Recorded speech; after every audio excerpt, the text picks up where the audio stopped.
সুপ্রিয় ছাত্রছাত্রী, লক্ষ্যভেদ ইউটিউব চ্যানেলে তোমাদের প্রত্যেককে স্বাগত। আমরা দেখতে পাচ্ছি যে বোর্ডের মধ্যে একটি লেখা আছে আপন ওয়েস্টমিনিস্টার ব্রিজ। কবির নাম হচ্ছে উইলিয়াম ওয়ার্ডসওয়ার্থ।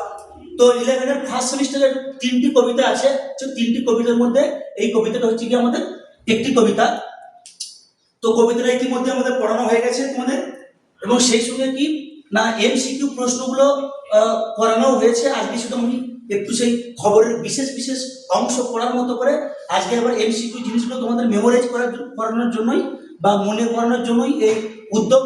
তো বেশি দেরি না করে আমরা সরাসরি চলে যাবো আজকে যে প্রশ্ন উত্তর পর্ব বা এমসিকিউ যে প্রশ্ন, সেই এমসিকিউ প্রশ্ন উত্তর পর্বে।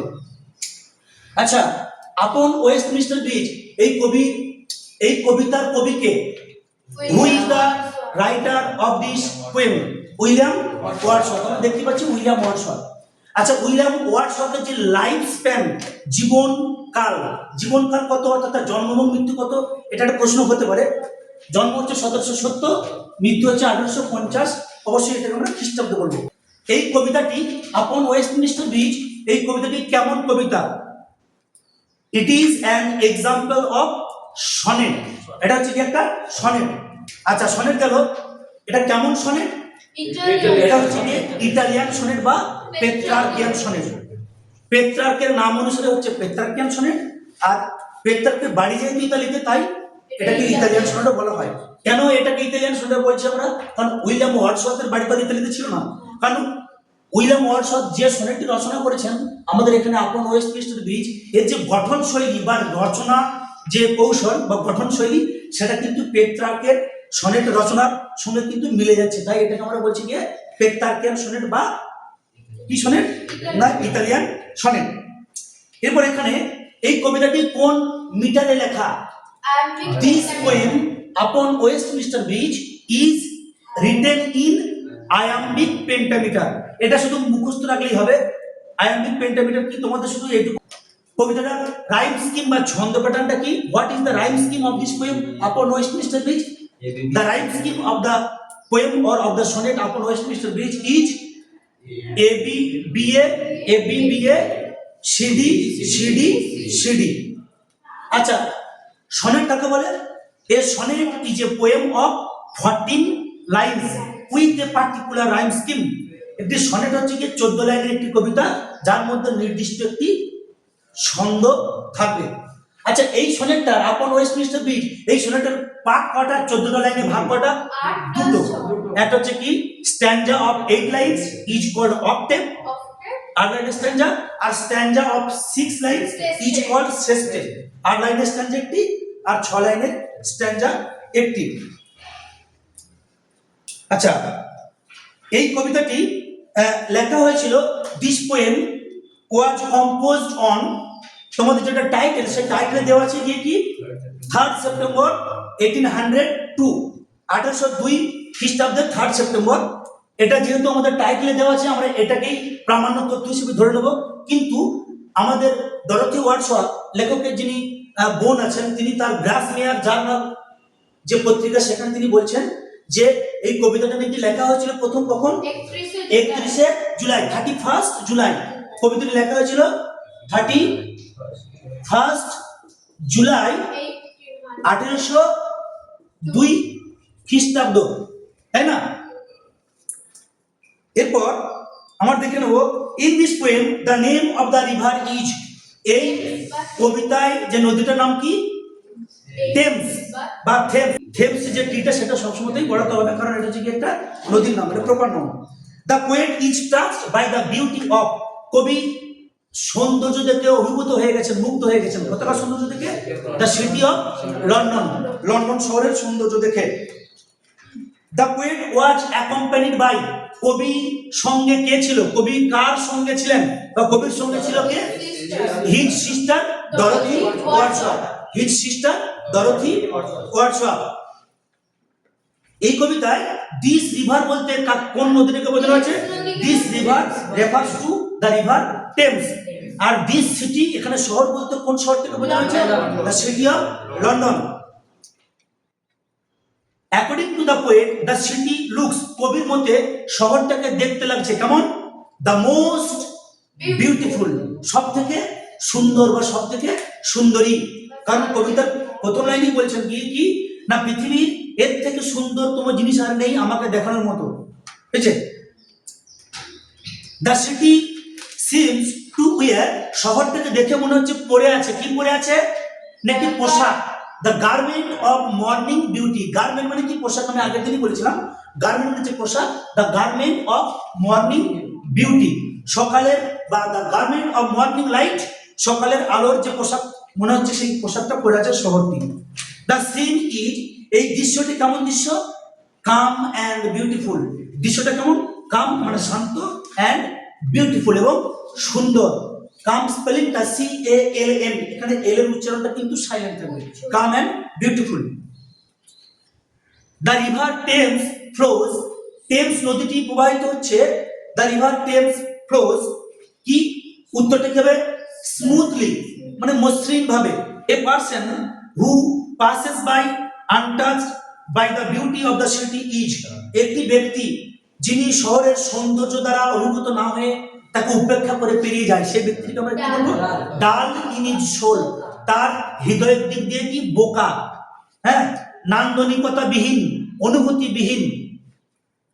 ডিয়ার গড, ডিয়ার গড, প্রিয় ভগবান, this is an exclamation of, দেখবে এই শব্দটার পরেতে ডিয়ার গড এই শব্দগুচ্ছের পরে একটা বিস্ময়সূচক চিহ্ন কিন্তু আমাদের দেওয়া আছে। তো এটা এটা এই আমরা বিস্ময়সূচক চিহ্ন কখন ব্যবহার করি না আনন্দ, দুঃখ, কষ্ট, বিষাদ এগুলোর পরে। তাহলে এখানে বিস্ময়সূচক চিহ্ন দেওয়া আছে ঠিকই, এটা এটা কেমন ধরনের মানে বিস্ময় প্রকাশ করছে, এটা হচ্ছে কি ওয়ান্ডার, অবাক হওয়া, wonder, this is an exclamation of wonder. Wonder বানানটা কিন্তু খেয়াল করতে হবে, WONDER, WONDER, ওয়ান্ডার মানে অবাক হওয়া। এই বানানটাকে যদি আমরা WANDER, এখানে এই ও এর জায়গায় যদি এ হয়ে যায় তাহলে কিন্তু অর্থটা পাল্টে যাবে। সেটা কি, ওয়ান্ডার মানে হচ্ছে গিয়ে কি ঘুরে বেড়ানো, রোম অ্যাবাউট।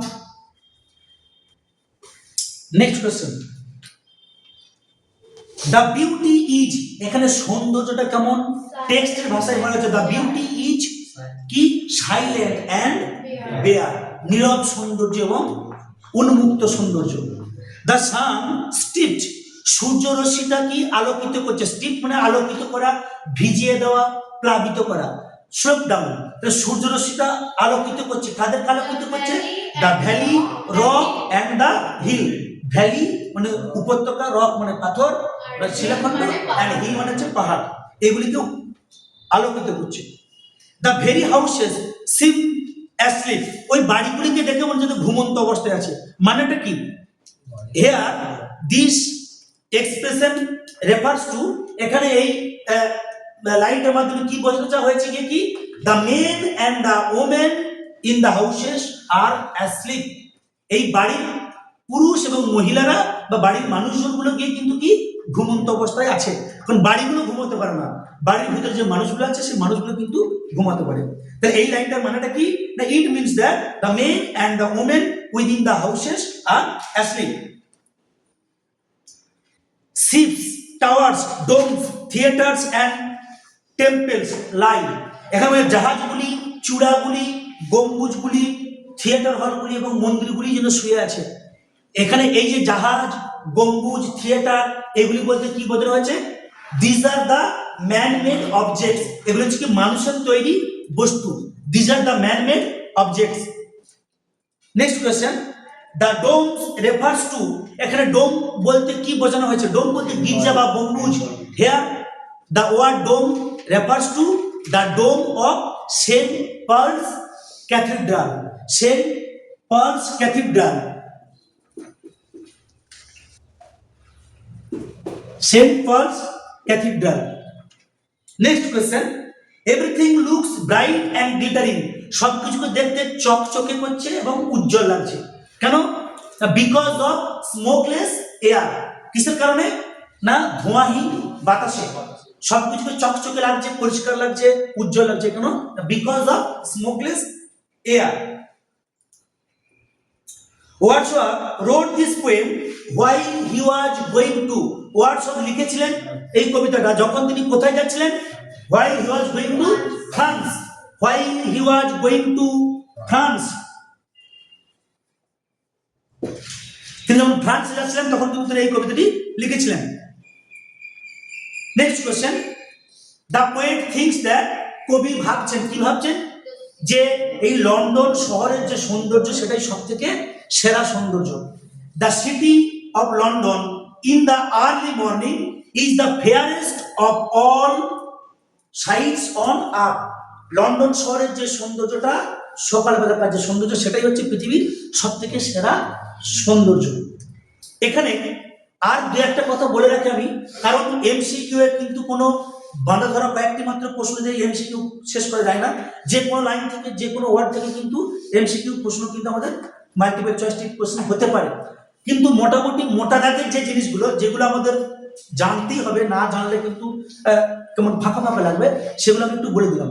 এরপরে ওয়ার্ডসওয়ার্থ প্রশ্ন হতে পারে, ওয়ার্ডসওয়ার্থ হচ্ছে কেমন কবি? না প্রকৃতি প্রেমিক কবি, তাই তো। He was the worshipper of nature. Wordsworth খুব সুন্দর একটি কথা বলেছিলেন যে প্রকৃতিকে ভালোবাসো, প্রকৃতি কখনো মানুষের সঙ্গে প্রতারণা করে না।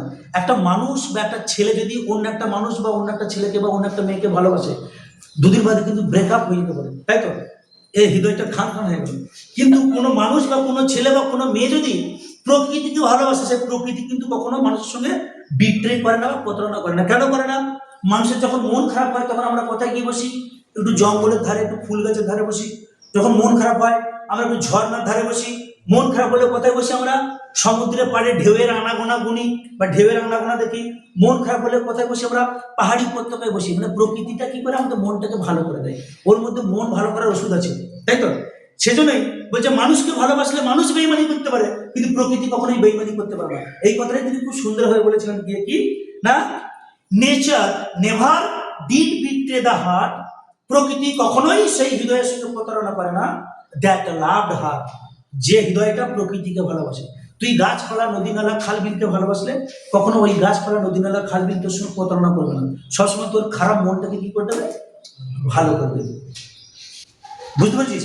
তো মোটামুটি এই এক ঝলকে শর্ট প্রশ্নগুলো একটু আলোচনা করে দিলাম।